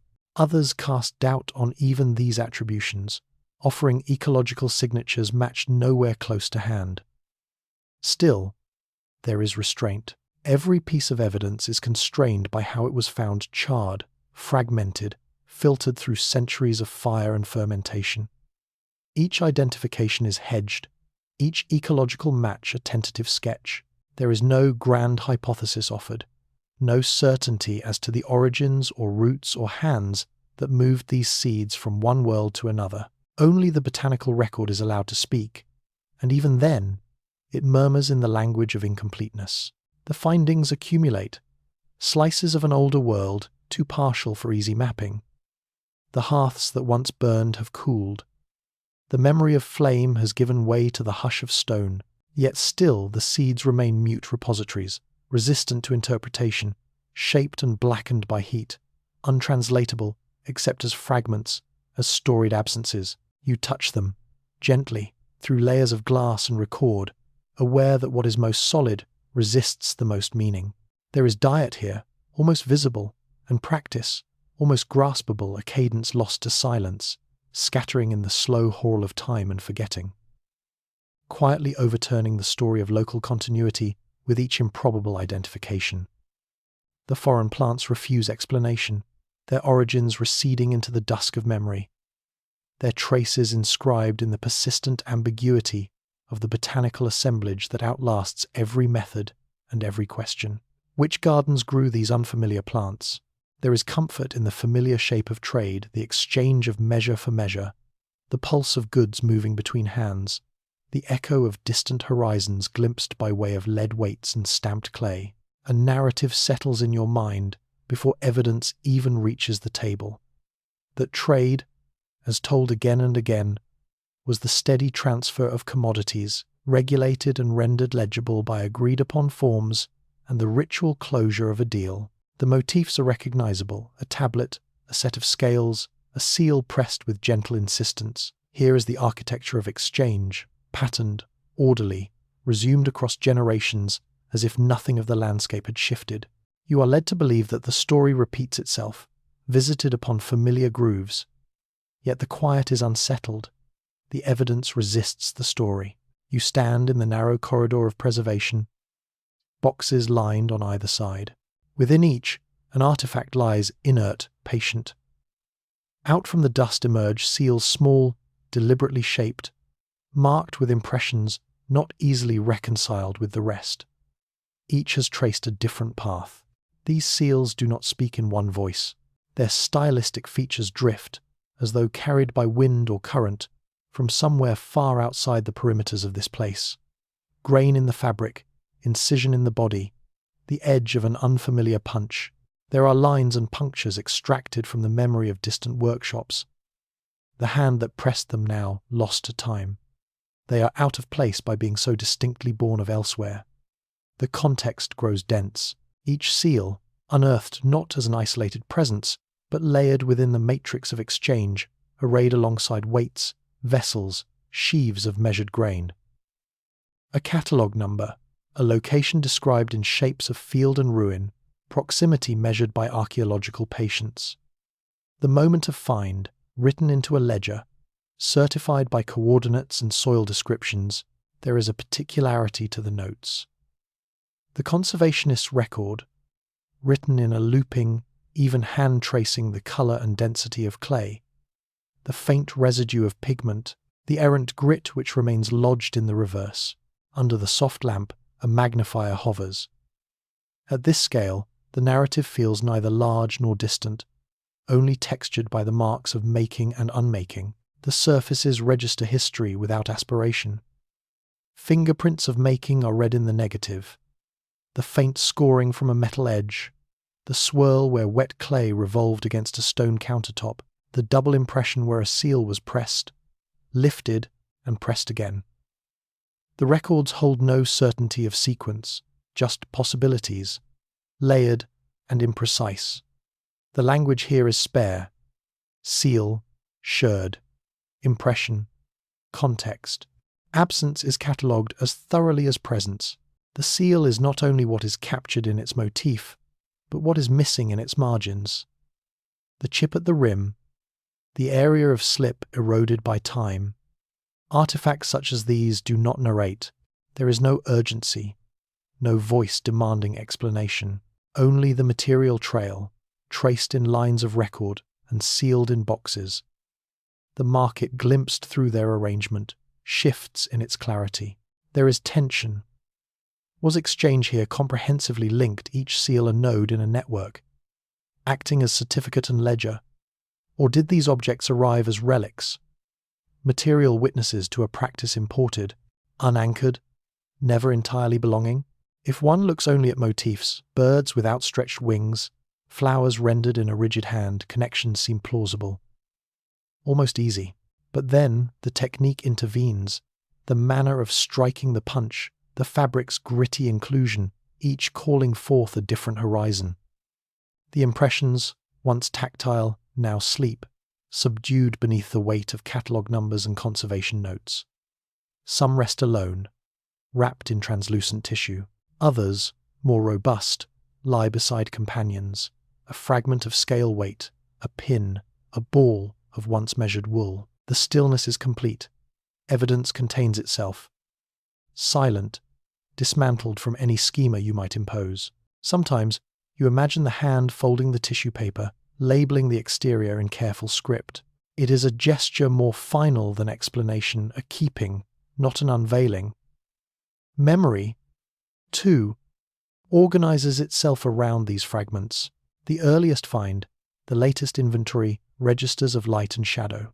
All the while, the seals persist as witnesses to an unresolved market. They remain artifacts of practice, their journey legible only through minor accumulations, texture of clay, angle of incision, residue of an ancient finger. Stone, dust, night. The evidence remains, quietly complicating the simplicity of reconstruction.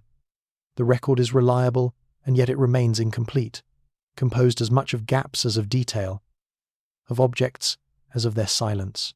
The distance signaled by these seals cannot be measured in miles or meaning. The holding boxes accumulate, the impressions resting beneath numbers, beneath expectation. Light sifts across the glass, no narrative advances, only the slow accretion of motifs, the quiet endurance of punch marks from hands unreturned. There is no resolution, no axis upon which the market spins into clarity. Only the trace persists, neither explanatory nor indifferent, only persistently material and quietly unresolved. From which workshops, truly, were these seals dispatched? Royal titulature, the ancestral scaffold of authority, cool as carved basalt, certain as sunrise over terrace stones. You approach the threshold assuming permanence.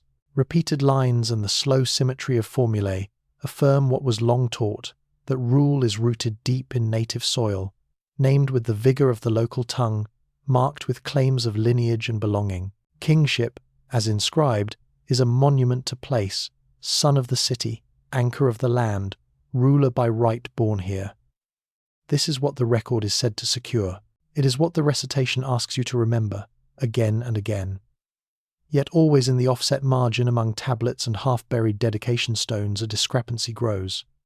It is quiet, at first. Perhaps you turn a slip of fired clay in your hand, tracing grooves that once went unnoticed. Alongside the standard regnal signatures, another word appears. Traveller, bearer, the one from other towns.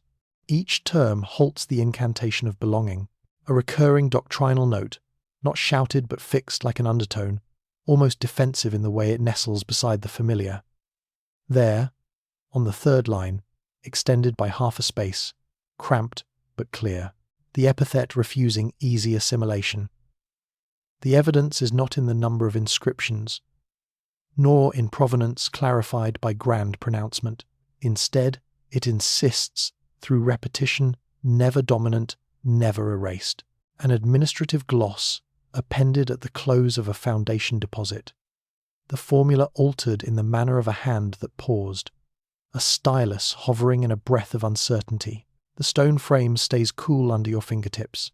The cut runs shallow. The letters widen imperceptibly with each reading. Somewhere in the darkness of a house ruin, a foundation deposit is disturbed. You kneel, or someone does, drawing a finger along the edge of the inscribed plaque. The recitation is broken by an unfamiliar name, gapped by the title, one from elsewhere. Sometimes it is the same city, sometimes a renamed town, sometimes only the suspicion of movement. The witness is not a chronicler, not a priest, but the evidence itself, coiled and precise. The context of dedication, the setting stone, the offerings burnt or buried, the witness of shadow at the boundary of the hall. There is a geometry to the placement. Each epithet lingers at the threshold between belonging and leaving. Not quite of here, not entirely other. The stone neither claims nor explains. It documents. You look for patterns. The title traveller repeats on certain years, as if migrated with those in authority. The script sometimes stretches, as if accommodating something large and restless. At other times the effect is subtle, only a restlessness in the order of lines, a sense of unfinished business. The administrative scribe sets down a marker, and time compacts itself around the uncertainty. The observer cannot retrieve the voice that first bore these titles, nor read the cadence of the hand that added them. In the quiet of a storeroom, the evidence grows luminous. You catalogue tablets, entry, line, gloss, locus, title, bearer, title, of another town. Relief carving skitters away beneath a covering of dust, but the title endures, even as meaning blurs with repetition. Absences accumulate, forming the negative space out of which the anomaly emerges. There is no official commentary, no concluding line to bind title to motive. Instead, the deviation survives as a wound in the protocol, a minor displacement felt at the edge of the record. The problem is not solved by the inscription. It expands by its refusal of clarity. What should root a ruler ever deeper, instead exposes a vein of movement, a restlessness, an ambiguity at the very center of naming. These epithets are not triumphant, they are not ceremonially bold, they are simply present, embedded in the archival record, placed where only those attentive to silence would notice their weight. The inscriptions do not explain, they simply remain. Stone cools around the titles. Dust accumulates in the chiseled grooves. The banner of exile, camouflaged as regnal formula, hangs heavy in the absence of proclamation. There is nothing in the available layers to confirm if these names were whispered in reverence or apprehension. The observer is left with only the bare fact. Some rulers were marked as travellers, or as bearers, or as figures of another town, no more. In the nighttime hush of the archive, imaginaries are withheld. You listen to the void left by what cannot be read, what refuses declaration, authority and movement. You follow the line of the inscription to its terminus, and the threshold remains uncrossed. Who carried these titles into this place? Ritual, as inherited, is often envisioned as an unbroken thread, an uninterrupted lineage of words, gestures, intentions. It endures in memory as a sequence. Each act rooted in the certainty of recitation, the formality of order, the comfort of repetition. You might picture those canonical lines flowing unblemished, whole within shadowed courtyards and echoed sanctuaries, binding present to past. For those who catalogue, who bear witness to that lineage, ritual feels like a sealed container, its meaning carried confidently forward from generation to generation. Continuity is assumed, not demonstrated, and the absence of rupture defines the assumed wholeness of practice. Yet the record you encounter is not seamless. There is a pulse of interruption.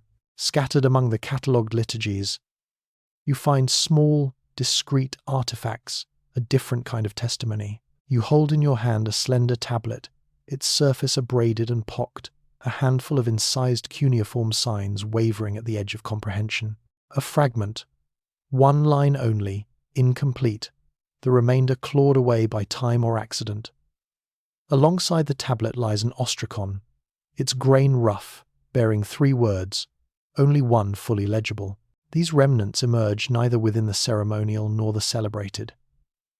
They cluster in thresholds, storerooms, refuse heaps, places of discard and amendment, rather than sanctified performance. Their context is ambiguous, their survival accidental. You discern that these fragments gesture wordlessly, haltingly towards something absent.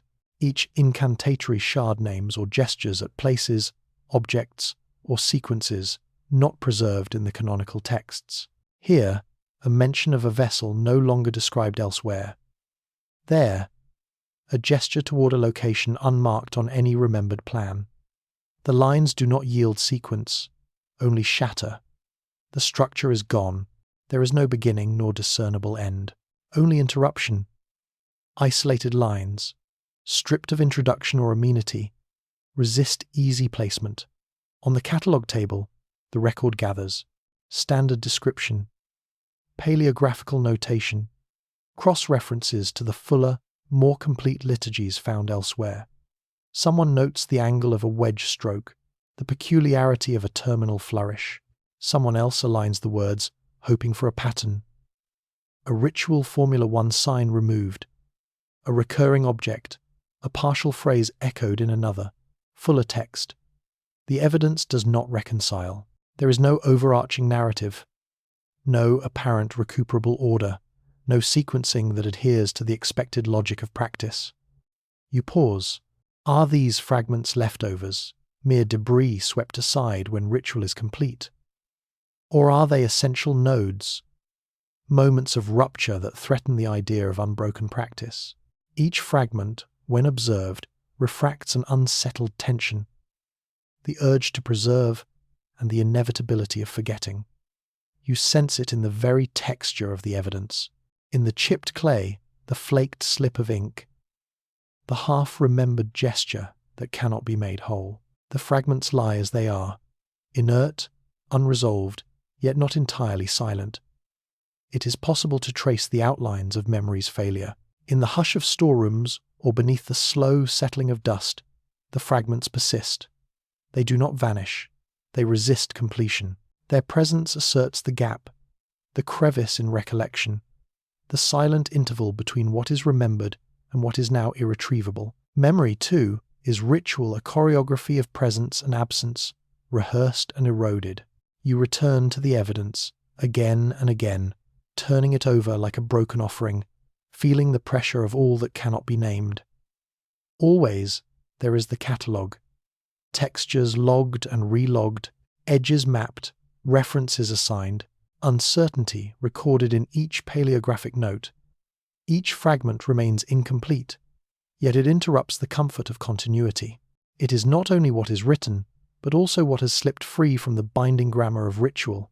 A pause inside a line, a glance at a broken vessel on the floor, a record that refuses, quietly, to belong. Instead, they accumulate a hush layered over years, over decades, settling onto the temple's cold stones. Each piece denies resolution. The act of witnessing becomes meditative, a slow circling about what is lost. In this practice, to catalogue is to confess uncertainty, to permit the question to linger, unanswered, in the charged and silent space between fragments. Each act of care, each marking on the archive's page, is a futile invocation, a hope for restoration that cannot come. So, you, the observer, return to the fragments, tracing the fissures, noting the dissonances, recording the hush that follows every displaced line. In these resistant gaps, ritual persists in another form. Remembrance marked by fracture, presence coloured by absence. The evidence asks you to dwell, not in story, but within interruption. To accept the percussive rhythm of loss. The silence at the end of the line lingers, unresolved, like the shadow of a vanished congregation. You began among dust and clay and the low cadence of stone. The records we have looked at shift now toward inheritance. The fragments do not belong to you alone. You are, in a modest and grave sense, caretaker. Consider the tablets, the seeds, the seals, the repaired stones as entrusted things, things that outlast owners. Think quietly on what you will keep and what you will let be silence. If you linger with this care, subscribe and mark the act gently. Will you take the fragments into your keeping?